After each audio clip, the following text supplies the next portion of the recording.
Assalamualaikum warahmatullahi wabarakatuh. Perkenalkan, nama saya Andreni Arsyad dengan NIM 9233490210007, Prodi Pendidikan Bahasa dan Sastra Indonesia, semester 3, dosen pengampu Ibu Wahyuni Hasbul, SPD, MPD. Pada kesempatan kali ini, saya akan menjelaskan tentang konsep dan pengertian psikolinguistik. Yang pertama, pengertian psikolinguistik. Menurut Fiel pada tahun 2006 halaman 1, psikolinguistik adalah perpaduan antara ilmu psikologi dan linguistik yang mengkaji hubungan antara minda manusia dan bahasa. Minda manusia adalah pusat kesadaran manusia yang mengembangkan pikiran dan perasaan. Secara umum, psikolinguistik adalah salah satu cabang linguistik yang mempelajari tentang hubungan antara perilaku berbahasa dan proses psikolinguistik yang menandainya. Yang kedua, aspek yang perlu dipahami dalam psikolinguistik. 1. Pengolahan bahasa. Psikolinguistik mengkaji bagaimana individu mengolah bahasa saat mendengar, berbicara, membaca, dan menulis. Yang kedua, perkembangan bahasa. Psikolinguistik juga mempelajari bagaimana bahasa berkembang pada anak-anak, mulai dari pengenalan kata pertama hingga kemampuan berbicara yang lebih kompleks. Yang ketiga, proses produksi bahasa. Proses produksi bahasa melibatkan pengorganisasian pikiran dan pemilihan kata yang tepat untuk disampaikan kepada orang lain.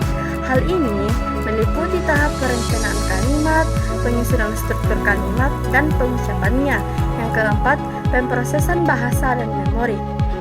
Psikolinguistik juga mengeksplorasi bagaimana informasi bahasa disimpan dalam memori dan diambil kembali saat dibutuhkan. Yang kelima, faktor sosial dan lingkungan. Psikolinguistik tidak hanya terfokus pada proses kognitif dalam individu, tetapi juga bagaimana faktor sosial dan lingkungan memengaruhi penggunaan bahasa, seperti dialek, aksen, dan variasi bahasa. Yang ketiga, ruang lingkup pembelajaran psikolinguistik. Yang pertama, pemerolehan bahasa. Yang kedua, hubungan antara bahasa dan otak. Yang ketiga, pengaruh pemerolehan bahasa. Yang keempat, penguasaan bahasa terhadap kecerdasan berpikir. Yang kelima, hubungan antara pengetahuan bahasa dan pemakaian. Yang keenam, perubahan bahasa. Selanjutnya yaitu yang keempat, sejarah singkat psikolinguistik. Psikolinguistik berasal dari gabungan antara dua ilmu, yaitu psikolog dan linguistik. Ilmu ini sudah tampak pada abad ke-20 oleh psikolog Jerman bernama Wilhelm Wundt, menyatakan bahwa bahasa dapat dijelaskan dengan dasar prinsip-prinsip psikologis. Menurut Kes pada tahun 1992, perkembangan ini dapat dibagi menjadi 4 tahap. Yang pertama, tahap formatif. Yang kedua, tahap linguistik. Yang ketiga, tahap kognitif. Yang keempat, tahap teori psikolinguistik, realiti psikolinguistik, dan ilmu kognitif. Kesimpulan dari materi tersebut. Yang pertama, psikolinguistik adalah salah satu cabang linguistik yang mempelajari tentang hubungan antara perilaku berbahasa dan proses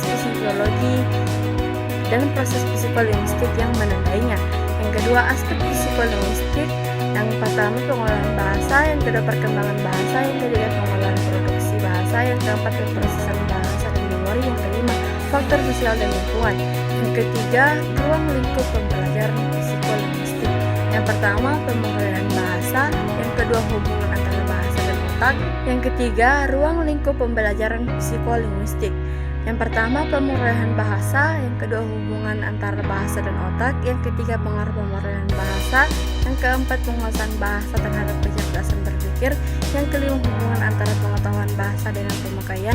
Yang keenam, perubahan bahasa. Yang keempat, tahap perkembangan secara psikolinguistik. Yang pertama, tahap formatif. Yang kedua, tahap linguistik. Yang ketiga, tahap kognitif. Yang keempat, tahap teori psikolinguistik, realiti psikologi, dan ilmu kognitif. Baik, itulah yang sempat saya paparkan pada kesempatan kali ini. Lebih dan kurangnya mohon dimaklumi. Wabillahi taufiq wal hidayah. Assalamualaikum warahmatullahi wabarakatuh.